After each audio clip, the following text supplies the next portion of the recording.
Welcome to YITV. Nizamabad నగరంలో ఆర్యవైశ్య సంఘం ఎన్నికల ప్రచారం ముగిసింది. గత కొన్ని రోజులుగా ప్రచారంతో హోరెత్తిన సభ్యులు ఓటర్లను ప్రసన్నం చేసుకోవడానికి ప్రయత్నం చేస్తున్నారు.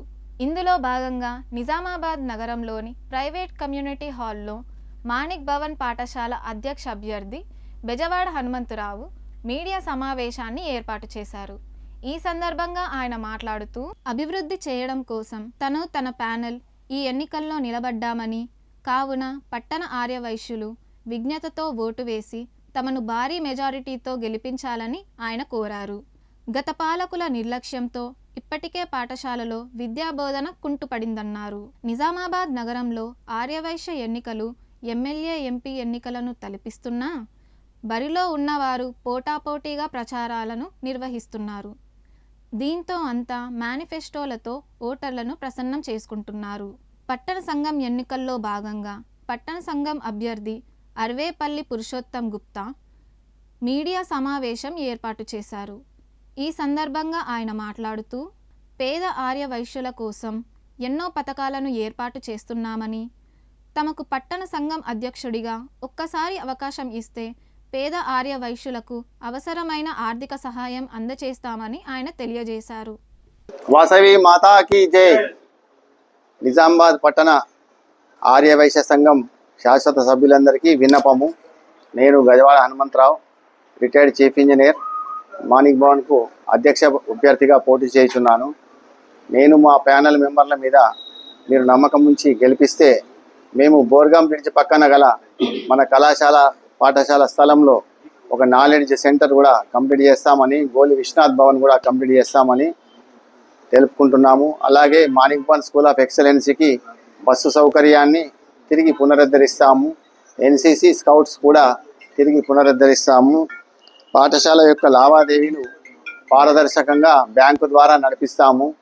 అలాగే పాఠశాలలో ఉపాధ్యాయులకు కావలసిన ట్రైనింగ్ని, పీరియాడికల్ ట్రైనింగ్స్ కూడా ఇప్పించగలుగుతాము. అలాగే మన ధర్మపురి అరవింద్ గారు పార్లమెంట్ సభ్యులు మరియు శాసనసభ్యులు శ్రీ ధనపాల్ శివనారాయణ గుప్తా గారి సహకారంతో ప్రధానమంత్రి కౌశల్ యోజన కింద మన పాఠశాల విద్యార్థులకు ట్రైనింగ్ ఇప్పించే ప్రోగ్రాం కూడా చేస్తాము.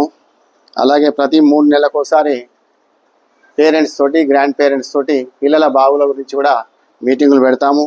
పేద విద్యార్థులకు సరి అయిన స్కాలర్షిప్లు, మన ఫీజులు, డిస్కౌంట్లు అట్లాంటివన్నీ కూడా కమిటీ నిర్ణయం మేరకు ఇంప్లిమెంట్ చేస్తామని తెలుపుకుంటున్నాను. మారుతున్న కాలానికి అనుగుణంగా ఇప్పుడు మూతబడ్డ అటల్ టింకరింగ్ ల్యాబ్ని, కంప్యూటర్ ల్యాబ్ని కూడా మేము పునరుద్ధరిస్తాము. మరియు ఆర్టిఫిషియల్ ఇంటెలిజెన్సీ వైపున పిల్లలకు కూడా మేము ఒక తోవ చూపిస్తానికి సరైన ట్రైనింగ్ ఇప్పిస్తాము. అలాగే గీతాంజలి కాలేజ్ ఆఫ్ ఇంజనీరింగ్ వారు కూడా మాకు స్పష్టమైన హామీ ఇచ్చినారు. మన పిల్లలకు అవసరమైన ట్రైనింగ్ని వాళ్ళు ఉచితంగా ఇస్తామని కూడా చెప్పినారు.